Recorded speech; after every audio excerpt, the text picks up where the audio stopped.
Pemirsa, laporan dugaan penganiayaan yang dilakukan oleh 10 anggota Polres Klungkung terhadap seorang warga Iwayan Suparte 47 tahun saat mengungkap kasus penggelapan mobil di daerah itu didalami Divisi Profesi dan Pengamanan Propam Kepolisian Daerah Bali.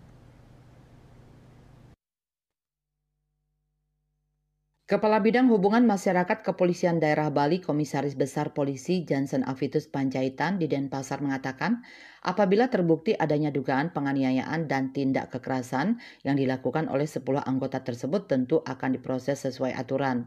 Menurut dia, keterangan tersebut disampaikan Polda Bali merespon pernyataan IWS Iwayan Suparte yang melaporkan adanya dugaan tindakan kekerasan oleh personel Polres Klungkung terhadap dirinya sehingga mengalami cedera pada gendang telinga.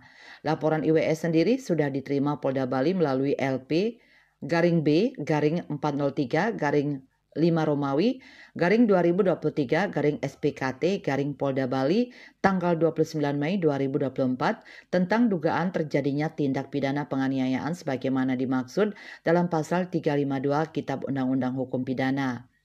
Mantan Kapolresta Denpasar itu menjelaskan laporan korban berawal saat jajaran Satreskrim Polres Klungkung mengungkap dugaan jaringan pencurian dan atau penggelapan terhadap 30 mobil yang diduga bodong dan 2 orang pembuat STNK palsu pada bulan Mei 2024.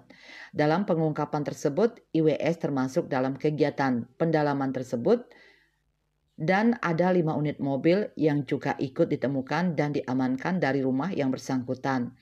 Namun dalam proses interogasi, kata Johnson, mungkin ada perlakuan yang tidak sesuai prosedur terhadap IWS hingga IWS mengaku disekap dan mendapatkan kekerasan dan mengalami cacat permanen pada telinga sebelah kiri. Untuk laporan IWS masih ditangani oleh Propam Polda Bali, sementara terkait dugaan jaringan pencurian dan atau penggelapan kendaraan bermotor masih terus dilakukan pengembangan dan proses penyidikan lebih lanjut oleh Polres Klungkung. Kabid Humas Polda Bali pun meminta masyarakat untuk mengawal kasus tersebut. KMB Bali Pos melaporkan.